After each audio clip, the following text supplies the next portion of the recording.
Good morning friends. जैसा कि हम लोगों ने कल वाले वीडियो में देखा था कि नर्सिंग क्या था, इसेंशियल क्वालिटीज़ क्या होती है प्रोफेशनल नर्सिंग, कल हम लोगों ने उसमें डिस्कशन किया था। तो अगर आपने अभी तक भी मेरे चैनल को लाइक और सब्सक्राइब नहीं किया तो प्लीज़ लाइक और सब्सक्राइब करें और हमारे साथ ऐसे इंपॉर्टेंट वीडियो के साथ जुड़े रहें। तो आज का हम लोग टॉपिक देखेंगे कम्युनिकेशन। कम्युनिकेशन एक इम्पॉर्टेंट टॉपिक है, सिर्फ हमारे नर्सिंग फील्ड का नहीं, सारे फील्ड्स का, लेकिन नर्सिंग फील्ड में कम्युनिकेशन का बहुत ज़्यादा इंपॉर्टेंस होता है, क्योंकि कम्युनिकेशन के थ्रू ही नर्सेस किसी भी पर्सन से, चाहे वो कॉलेज का उसका ग्रुप हो, चाहे वो हॉस्पिटल में पेशेंट्स हो, वो आपस में बातचीत करती हैं। जो बातचीत हम लोग करते हैं उसी को हम लोग कम्युनिकेशन बोलते हैं। तो कम्युनिकेशन क्या होता है ये हम लोग बुक से देखेंगे। अगर आप लोग राइट डाउन करना चाहते हो तो डेफिनेशन को राइट डाउन कर सकते हैं। Communication means the interchange of thoughts or information conveyed to a person in such a way that the meaning received is equivalent to those with the initiator of the message intended. इसे कहने का मतलब ये है कि जिसने message को send किया, मैसेज को वो जिस वे में बोल रहा है और रिसीवर उसी वे में उसको समझ रहा होता है, उसको सारी मीनिंग्स वो जब वो वर्ड देती है तो उसी को, इन सारे वेज को हम लोग क्या बोलते हैं, कम्युनिकेशन बोलते हैं। कि मैंने आपसे, जैसे मैं आपसे बातचीत कर रही हूँ तो ये वन वे कम्युनिकेशन है कि मैं सिर्फ बात कर रही हूँ आपसे, लेकिन आपका रिस्पॉन्स नहीं हो रहा है, तो ये भी हमारे कम्युनिकेशन का माध्यम है। तो जैसे कि आप अगर मेरे को मैसेज करें कि ये चीज़ मेरे को प्रॉब्लम आ रही है तो मैं उसका रिस्पॉन्स करूँगी, तो ये भी एक वे ऑफ कम्युनिकेशन था। कम्युनिकेशन हमारे लिए बहुत ज़्यादा इंपॉर्टेंट होता है। अब हम लोग देखेंगे कि importance of communication in nursing. Nursing में कम्युनिकेशन का क्या इंपॉर्टेंस है, तो उसमें फर्स्ट पॉइंट क्या है, communication is important for the nurse to understand and to exchange ideas to the client and their relatives. Communication के थ्रू ही नर्सेस किसी भी पेशेंट का, उसके रिलेटिव्स की बारे, मतलब जो भी वो बताते हैं उनके थॉट्स को, उनके इन्फॉर्मेशन को, उनके आइडियाज को समझ सकती है और उस पर अपना रिस्पॉन्स दे सकती है। सेकेंड है, it reduce the interpersonal tension and improve the interpersonal relationship. Interpersonal relationship क्या होता है, जैसा कि जो जिस भी विभाग में आपस में हम लोग जहाँ काम करते हैं वहाँ पे बहुत सारे कैडर के लोग होते हैं। जैसे कि हम लोग क्या, जैसे हॉस्पिटल में अगर हम लोग फंक्शन करते हैं तो एक प्यून से लेकर के और एक डॉक्टर तक, या वहाँ का एमओ हो, हमारी एनएस हो, कोई भी हो, तो उनके बीच में एक प्रॉपर कम्युनिकेशन, एक इंटरपर्सनल रिलेशनशिप है जिसके थ्रू वो एक दूसरे से जुड़े रहते हैं। तो अगर हम प्रॉपर कम्युनिकेशन नहीं करते तो क्या होता है कि हमारे एक दूसरे के बीच में कम्युनिकेशन लैग हो जाता है, जिससे से क्या होता है कि टेंशन क्रिएट हो जाती है और हम प्रॉपर कम्युनिकेशन नहीं कर पाते। लेकिन अगर कम्युनिकेशन हमारा प्रॉपर वे में रहेगा तो इंटरपर्सनल टेंशन जो है वो रिड्यूस होगी और इंटरपर्सनल रिलेशनशिप अच्छा होगा। थर्ड पॉइंट है, poor communication result in poor client care. Poor communication, अगर ऐसे मान लीजिए कि कोई डॉक्टर है और नर्सेस, डॉक्टर ने नर्सेस को बताया कि आपको इस पेशेंट को ऐसे ऐसे मेडिसिन देना है, ऐसे उसका केयर करना है, और अगर नर्सेस अगर डॉक्टर से प्रॉपर कम्युनिकेशन नहीं की, उनको समझ नहीं आया, वो दोबारा पूछी नहीं, तो कम्युनिकेशन क्या हुआ, पुअर हो गया। इसके वजह क्या हुआ, क्लाइंट का केयर जो होगा वो प्रॉपर तरीके से नहीं हो पाएगा, उसमें कोई ना कोई लैकिंग रहे। इसलिए कम्युनिकेशन क्लाइंट केयर के लिए इंपॉर्टेंट है। हम लोग fourth point, good communication prevent disorders in the ward and hospital organisation.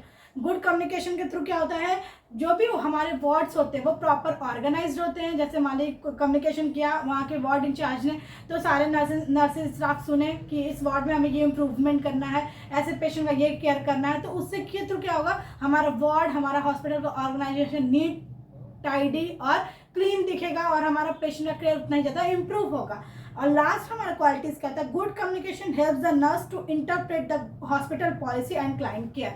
Good communication अगर रहेगा तो जो भी हॉस्पिटल के रूल हैं, नॉर्म्स है, हम लोग क्या करेंगे, उसको ईजिली उसको अप्लाई करेंगे। जैसे हम लोग के वार्ड्स में कैसे लिखा है, आईसीयू के बाहर एक इंफॉर्मेशन लिखी थी, मरीज से मिलने का समय सुबह में 7 से 8 बजे, दोपहर में 12 से 1 बजे और रात में 7 से 8 बजे। तो ये क्या है, एक ये आपके हॉस्पिटल का नॉर्म्स है, आपके हॉस्पिटल का रूल्स और रेगुलेशंस है। तो आप क्या कर रहे हो, with the help of communication आप हॉस्पिटल की पॉलिसी को लागू कर रहे हैं और उससे उसके थ्रू क्या हो रहा है, क्लाइंट का केयर अच्छा हो रहा है। तो this is all about the qualities, importance of communication. Next we will see the communication process, that is very important. Communication का प्रोसेस किसके थ्रू, कैसे चैनल के थ्रू हमारा कम्युनिकेशन होता है, तो इसमें हमारे 5 इंपॉर्टेंट एलिमेंट्स होते हैं। पहला होता है सेंडर, दूसरा मैसेज, तीसरा चैनल, रिसीवर और देन फीडबैक। सेंडर कौन होता है, जो मैसेज को सेंड करता है वो सेंडर होता है। मैसेज जो आपका कंटेंट, जो आप इंफॉर्मेशन आपने रिसीवर तक देना चाहते हैं वो होता है आपका कंटेंट या फिर मैसेज। फिर इसका चैनल, चैनल क्या हुआ, जैसे बातचीत के थ्रू, फोन के थ्रू, जिसके भी थ्रू आप जिस चैनल के थ्रू सेंडर तक अपने इन्फॉर्मेशन को पहुंचा रहे हो। इसके बाद रिसीवर जो वो होता है जो आपके मैसेज को रिसीव करा, जिसके लिए आप मैसेज अपना छोड़ रहे हो।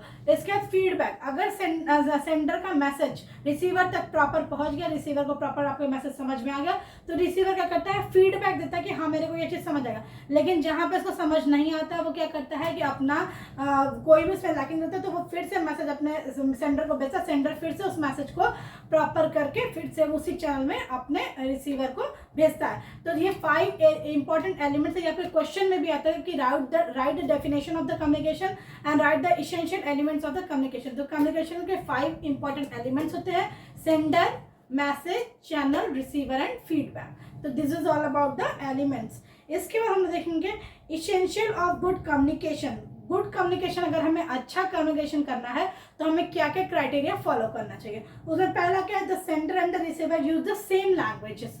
ऐसा नहीं है कि आप, मेरे को पता है कि मेरे से जितने लोग भी जुड़े हुए हैं वो हिंदी, इंग्लिश वो सब जानते हैं अच्छे से, तो हमें वैसी ही लैंग्वेज का यूज़ करना है कि जो हमारा रिसीवर जो सामने मेरे है वो समझ सके कि क्या मतलब सेंडर क्या बोल रहा है, मैं क्या बोलना चाह रही हूँ। तो सेम लैंग्वेजेस में हमें बातचीत करनी चाहिए, जिससे क्या होगा आपस में हम एक दूसरे का मैसेज समझ सकते हैं। दूसरा एसेंशियल क्वालिटीज होता है अवॉइड टेक्निकल वर्ड्स और एब्रीविएशंस। हमें टेक्निकल वर्ड्स का यूज़ नहीं करना है, किसी भी एब्रीविएशन का यूज़ नहीं करना है। हमें एक प्रॉपर जो वेज, जैसे आप भी जिसको जाने मैं भी इसको जाने, उसी वर्ड्स का यूज़ करना है। थर्ड क्या है, there should be clarity in the expression of idea.